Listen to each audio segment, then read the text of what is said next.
Assalamualaikum, anda sedang menonton Sekilas Fakta 7 Disember 2022 bersama dengan saya Nursyah Mama Amin.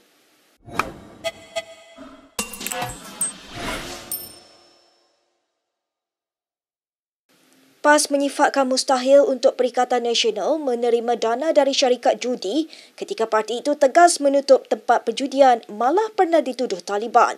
Semalam Perdana Menteri Anwar Ibrahim dalam sidang medianya mendedahkan kemungkinan PN memperoleh dana dari syarikat perjudian bagi membiayai kempen pilihan raya.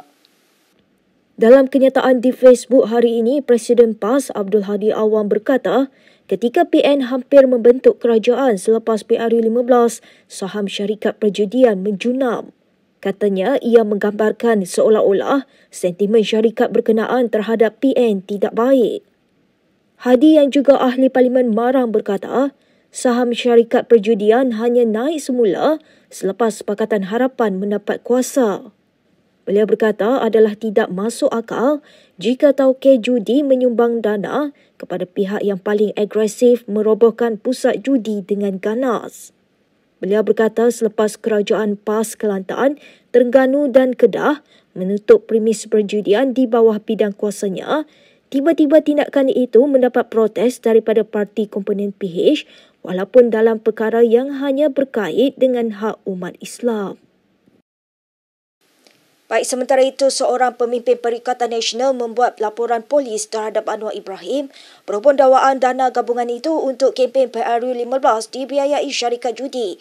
Timbalan Ketua Pemuda PN Wan Ahmad Fahizal Wan Ahmad Kamal membuat laporan berkenaan di Ibu Pejabat Polis Daerah Dan Wangi petang tadi. Ini satu perkara yang sebenarnya permainan politik yang Datuk Seri Anwar Ibrahim lakukan untuk membina persepsi seolah-olah kami menerima dana daripada syarikat judi ini mungkin tujuannya adalah untuk menggempur pengundi-pengundi Melayu khusus yang bakal mengundi hari ini di Tioman dan juga di Padang Serai.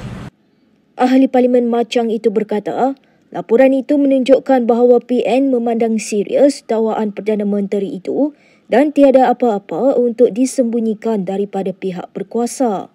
Sementara itu, Wan Ahmad Faizal berkata, PN tidak akan mendedahkan senarai penyumbang dana kepada parti tersebut. Menurutnya lagi, mendedahkan kepada awam senarai penyumbang dana itu bukanlah amalan mana-mana parti politik.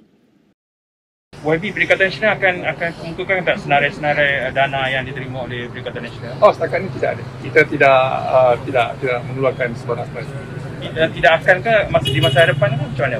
Tidak. Politik pun yang soalan. Ya, tidak ada satu pun. Tapi kita terbuka kalau di dalam Parlimen nanti untuk membahaskan akta berkenaan pendanaan politik, bukan? Jadi kalau itu antara perkara utama, silakan. Saya sebagai ahli Parlimen menyahut usaha ini. Yang sepatutnya diselesaikan zaman Datuk Seri Ismail Sabri lah. Tapi kita bubar Parlimen tak sempat nak buat benda tu. Jadi tak apa, kita tunggulah sesi Parlimen selanjutnya tentang hal ini. Kita ke perkembangan berikutnya. Dakwaan pengerusi Perikatan Nasional Muhyiddin Yassin bahawa Anwar Ibrahim menerima bayaran 15 juta ringgit semasa menjadi penasihat ekonomi Selangor adalah pengulangan fitnah. Setiausaha politik kepada Menteri Besar Selangor Juwairiyah Zulkifli berkata, ketika Anwar menjadi penasihat ekonomi Selangor, beliau hanya diberikan gaji simbolik RM1 setahun. Katanya dalam satu kenyataan hari ini, Anwar juga tidak menerima sebarang bayaran elau atau keistimewaan selain gaji RM1 tersebut. Katanya perkara itu juga sudah dinafikan berulang kali termasuk dalam jawapan rasmi Menteri Besar ketika itu, Allahyarham Khalid Ibrahim dalam sidang Dewan Negeri Selangor. Kata Juwairiyah, dengan mengitar semula rekaan yang tidak berasas ini menunjukkan keterdesakan modal politik PN dalam usaha kempen mereka setelah gagal membentuk kerajaan persekutuan. Juwairiyah membuat kenyataan itu sesudah Muhyiddin mendakwa Anwar menerima 15 juta ringgit ketika menjadi penasihat ekonomi Selangor dalam kempen ceramah di Parlimen Padang Serai baru-baru ini. Juwairiyah yang juga Adun Bukit Melawati berkata, tindakan menabur fitnah serta dakwaan palsu bagi mengaburi fikiran rakyat itu sangat tidak bertanggungjawab. Ketua Setiausaha Perbendaharaan Asri Hamidin dilaporkan diberi cuti dan pegawai baru akan dilantik ke jawatan berkenaan tidak lama lagi. Menurut laporan berita Perdana Menteri Anwar Ibrahim yang turut memegang portfolio kewangan menyatakan akan ada KSP baru akan dilantik. Led by Tan Sri Hasanuddin have direct access to the information on government finances. Who are the members of the team? I will have to discuss with Tan Sri Hasan and the terms of reference, the parameters, priorities, and of course we will then consult the relevant, the senior officers and then new KSP. KSP merujuk kepada akronim bagi Ketua Setiausaha Perbendaharaan. Sidang media Anwar semalam diadakan pada hari pertama. Dia bertugas sebagai Menteri Kewangan. Sementara itu, The New Straits Times pula melaporkan Asri hilang dari sidang media berkenaan dan difahamkan pegawai kanan terbabit diberi cuti. Tidak jelas mengapa Asri perlu diganti dan siapa yang akan dilantik sebagai KSP baru. Malaysia kini telah menghubungi Pejabat Perdana Menteri untuk mendapatkan komen lanjut.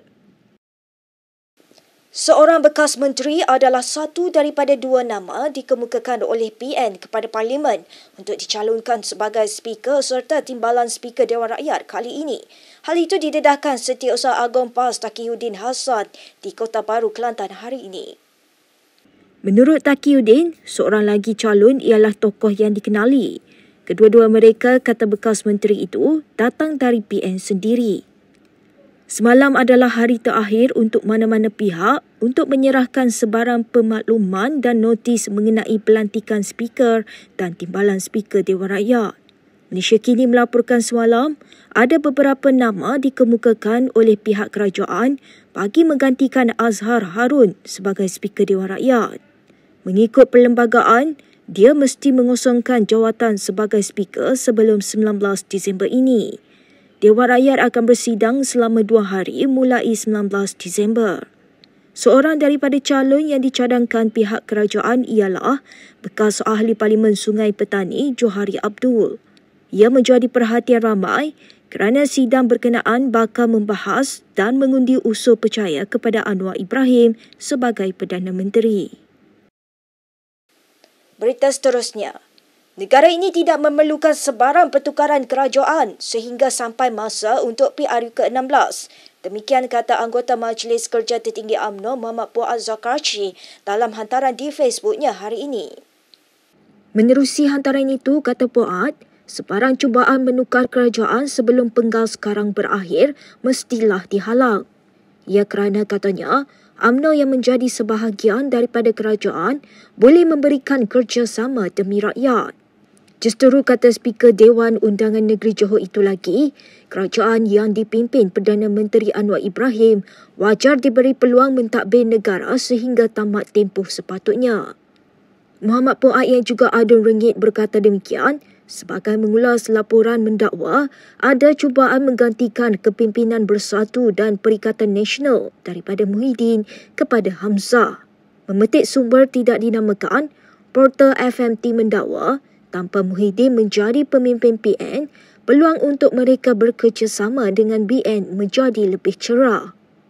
Muhammad Fuad berkata tidak timbul isu BN boleh bekerjasama dengan PN untuk mengambil alih Putrajaya daripada Anwar jika tiada lagi Muhyiddin bersama gabungan terbabit.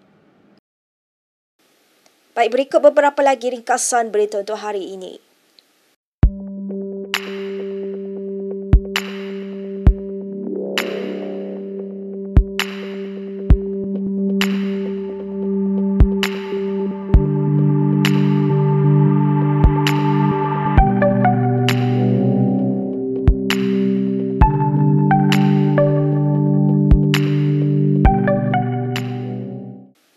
Sekian sahaja daripada saya, Nur Syah Mama Amin untuk Sekilas Fakta. Untuk lebih banyak berita, anda boleh melayari kinitv.com.